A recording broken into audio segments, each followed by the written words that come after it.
The Dragon is an Arrow Huss custom looping coaster that used to operate at Ocean Park in Hong Kong. Opening in 1984, it featured a first-of-its-kind element. It also holds a special place in my heart, as it was the first coaster I ever rode that went upside down. For years, I had been nervously anticipating going upside down on a roller coaster, and once I was finally tall enough to ride, I felt like I had overcome a huge milestone. With all that said, was it actually a good ride? Find out in this review. Arrow Development was bought by the manufacturer Huss in 1981, and under the name Arrow Huss, they built several coasters, including the Dragon. It had 2 vertical loops as well as a sidewinder. This world's first inversion consisted of a half loop up into a half corkscrew down. It was also the first inverting coaster in Hong Kong. However, when COVID came in 2020, it hit Ocean Park hard. As such, they made the difficult decision to retire the aging ride in 2021. Personally, I understand the decision. The Dragon was nearing its 40th year of operation, and the manufacturer had already gone defunct. It must have been a pain to maintain, which would explain why it got rough. It was also pretty far from where the Ocean Express train and cable car dropped you off, as you had to walk a pretty long way down the mountain the park was on to reach it. As a result, the Dragon was almost always a walk-on. I just want to preface the rest of this review by saying that my memory of the Dragon's ride experience is quite vague. That should not be too surprising, as I haven't ridden it in almost 5 years. But unlike the Mine Train, which I reviewed in the last video, I still remember the forces in the front and back. The Dragon was undeniably a terrain coaster. Although it was not as obvious as Hair Raiser or the Mine Train, you could still tell it used the terrain. The station was quite far above ground level, which is why a second lift hill was required after the main layout to bring the train back up to station level. The Dragon started out with a small dip out of the station, followed by a turn. Then you were pulled up the first of 2 lift hills. At the top, you went down a little dip into a banked turn. This led into a little bit of straight track before you went down the first drop. And I am being generous, as it really wasn't much of a drop.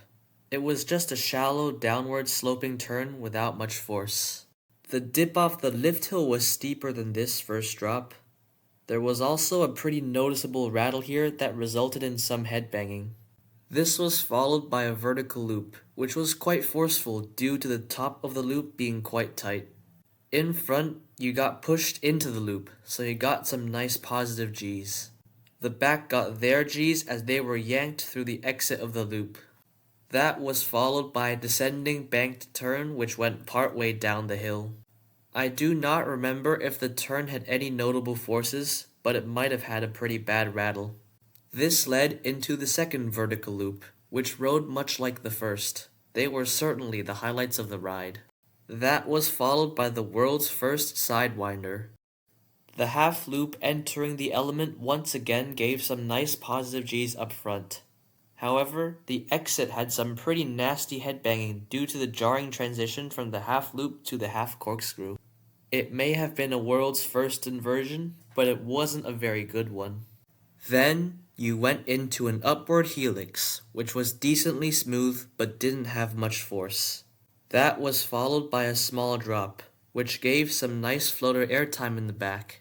This transitioned into a low-to-the-ground swooping helix, which actually gave some pretty good positive G's. However, it was also quite rough, due to the janky transition. Then, you went into a slight ascent, which had a trim brake on it. Even though it did slow the train down a significant amount, you still got a nice burst of floater airtime in front.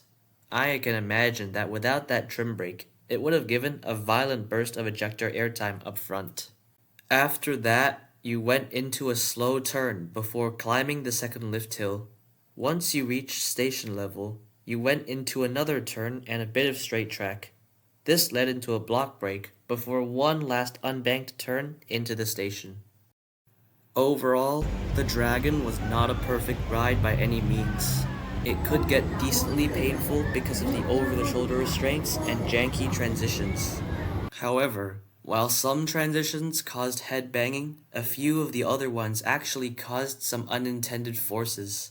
For example, the tight crests of the vertical loops resulted in strong positive Gs, and the sharp drop and ascent before and after the low to the ground helix gave some surprising airtime.